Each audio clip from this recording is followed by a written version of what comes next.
बांगलादेशमध्ये काल सार्वत्रिक मतदान पार पडलं आणि त्याच्या मतमोजणीला सुरुवात देखील झालेली आहे.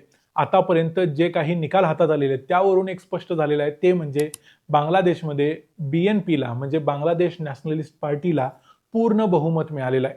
एकूण 299 जागांसाठी मतदान झालेलं होतं. त्यापैकी 181 जागा या बांगलादेश नॅशनलिस्ट पार्टीला मिळालेल्या आहेत. 61 जागा मिळालेल्या आहेत कट्टर इस्लामी असलेल्या जमाते इस्लामी पक्षाला आणि नॅशनल सिटीजन पार्टी म्हणजे NCP जी जेन झी लोकांची पार्टी होती त्यांना मिळालेले आहेत फक्त 7 जागा. म्हणजे या निवडणुकीमध्ये तारिक रहमान हे पूर्णपणे विजयी झालेले आहेत. ते दोन्ही सीटवर विजयी झालेले आहेत आणि ते पुढचे बांगलादेशचे पंतप्रधान असणार आहेत. त्यामुळे भारताच्या दृष्टीनं एक अत्यंत महत्त्वाची अशी ही निवडणूक होती. या निवडणुकीत BNP जिंकणं हे भारतासाठी गरजेचं होतं. यामध्ये भारतानं अत्यंत महत्त्वाची भूमिका पार पाडलेली आहे जी पडद्यामागं होती. ती भूमिका काय होती तेही तुम्हाला सांगेन. पण या निवडणुकीमध्ये बांगलादेशच्या जनतेनं मोहम्मद युनूस यांना बांगलादेशच्या जनतेनं जमाते इस्लामी आणि नॅशनल सिटीजन पार्टी यांना नाकारले आणि त्यांनी जो कट्टरतावाद बांगलादेशमध्ये पसरवायचा प्रयत्न केला त्यालाही नाकारले. नक्की या निवडणुकीचा अर्थ काय?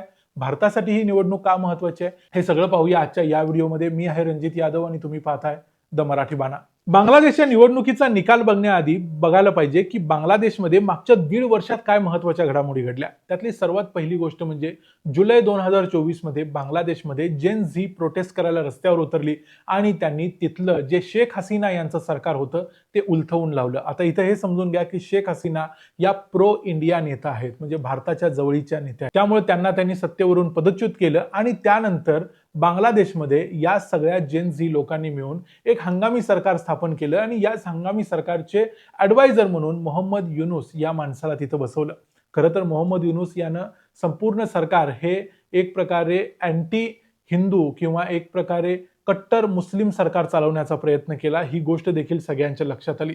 यामध्ये जमाते इस्लामी किंवा नॅशनल सिटीजन पार्टी जी जेन झीची पार्टी आहे या सगळ्यांचा त्याला महत्त्वाची साथ लाभली आणि त्यांच्या जीवावर ही सगळी निवडणूक पार पडली आणि त्यांच्या जीवावर त्यानं संपूर्ण आपला कार्यकाळ पूर्ण केला. आता गोष्ट अशी घडली की मागच्या महिन्यात म्हणजे डिसेंबर 2025 मध्ये बांगलादेशमधला डार्क प्रिन्स म्हणून ज्याला ओळखलं जातं तो तारिक रहमान 17 वर्ष जो लंडनमध्ये राहत होता तो 17 वर्षानंतर पहिल्यांदा बांगलादेशमध्ये परत आला. तो आल्यानंतर काहीच दिवसात तारिक रहमानची आई म्हणजे BNPची पूर्वीची लीडर असणारी खालिदा जिया यांचं निधन झालं. खालिदा जिया यापूर्वी बांगलादेशच्या पंतप्रधान होत्या आणि बांगलादेशमधल्या सगळ्या निवडणुका नेहमी खालिदा जिया विरुद्ध शेख हसीना अशा व्हायच्या.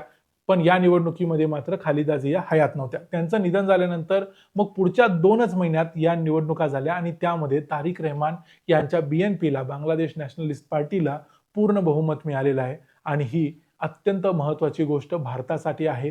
का ते तुम्हाला थोडक्यात सांगतो. बांगलादेशमध्ये नेहमीचा जर ट्रेंड बघितला तर बांगलादेशमधला भारताचा सर्वात फेवरेट पक्ष आहे आवामी लीग. आवामी लीग म्हणजे शेख हसीना यांची पार्टी आणि शेख हसीना यांच्या पार्टीला या निवडणुकीमध्ये पूर्णपणे ब्लॉक केलं होतं. म्हणजे त्यांना निवडणूक लढवण्यावरच निर्बंध घातलेले होते. त्यामुळे ते निवडणूक लढवत नव्हते. आता ज्या काही पक्ष किंवा संघटना हे निवडणूक लढवत होत्या त्यामध्ये भारताच्या बाजूने असणारा एकमेव पक्ष होता तो म्हणजे बांगलादेश नॅशनलिस्ट पार्टी. अर्थात तो पूर्णपणे भारताच्या बाजूने नाही पण भारताच्या विरुद्ध देखील नाही. त्या विरोधात जे पक्ष होते ज्यामध्ये जमाते इस्लामी आणि नॅशनल सिटीजन पार्टी यामध्ये जमाते इस्लामी हा तो पक्ष आहे जो 1971च्या युद्धात पाकिस्तानच्या बाजूने लढला होता. जमाते इस्लामीला बांगलादेशमध्ये पाकिस्तानचं सरकार यावं असं वाटत होतं आणि मागच्या काही महिन्यांमध्ये जे मोहम्मद युनूस यांचं हंगामी सरकार होतं या काळात देखील जमाते इस्लामी या मोहम्मद युनूसला पूर्णपणे पाकिस्तानच्या मांडीवर नेऊन बसवत होतं. यामध्ये नॅशनल सिटीजन पार्टी जी जेन झीची पार्टी आहे त्यांचं देखील असंच मत होतं की या देशामध्ये कट्टर मुसलमानांचं एक सरकार यावं.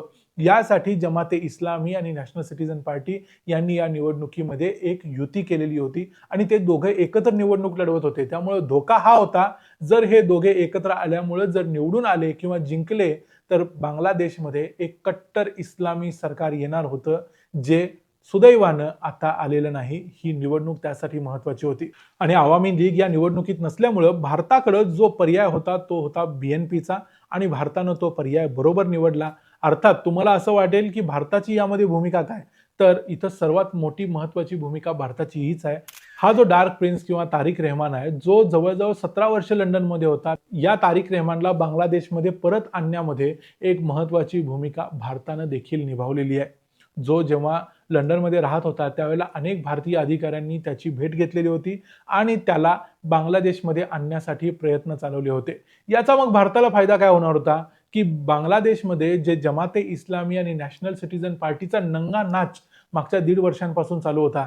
शेख हसीना तर भारतात येऊन बसल्यात. त्यामुळं बांगलादेशला कसं कंट्रोल करायचं हा भारतासाठी अत्यंत महत्त्वाचा प्रश्न होता. त्यामुळं बांगलादेशमध्ये BNP हा त्यातल्या त्यात असा पक्ष होता जो मध्यम मार्गी आहे, जो सर्वांना सोबत घेऊन जाणारा पक्ष आहे. त्यामुळं BNPला सत्तेत आणण्यासाठी प्रयत्न करणं भारताची जबाबदारी होती.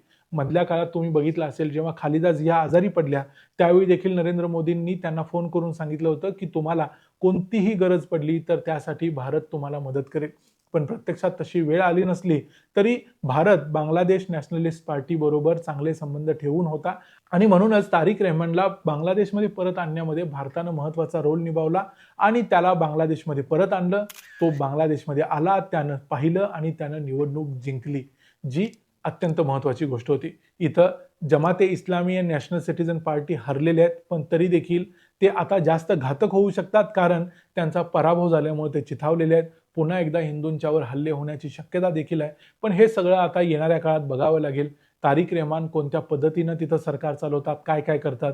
यामध्ये आणखी एक असा पेच आहे, की ज्यामध्ये रेफरंडम केला गेला आहे, ज्यामध्ये बांगलादेशचा प्रेसिडेंट कोण होईल, प्रेसिडेंटकडे कोणकोणती ताकद असेल किंवा पंतप्रधानाकडे कोणकोणती ताकद असेल, डिव्हिजन ऑफ पॉवर्स कसं केलं जाईल, या सगळ्या काही गोष्टी आहेत ज्यामध्ये नंतर कळेल की नक्की बांगलादेशची संपूर्ण सत्ता कुणाच्या ताब्यात राहील. पण सध्या तरी एवढं म्हणू शकतो की भारताच्या दृष्टीनं एक अत्यंत महत्त्वाचा असा पक्ष बांगलादेशमध्ये सत्तेत आलाय, अवामी लीग नसताना. या निवडणुकीबद्दल आणि बांगलादेशमध्ये जे काही झालं त्याबद्दल तुमचं काय मत आहे ते आम्हाला कमेंट्समध्ये जरूर सांगा. व्हिडिओ आवडला असेल तर व्हिडिओला लाईक करा, चॅनलला सबस्क्राईब करा. पुन्हा भेटू पुढच्या व्हिडिओमध्ये. तोपर्यंत पाहत राहा द मराठी बाणा. जय हिंद, जय महाराष्ट्र.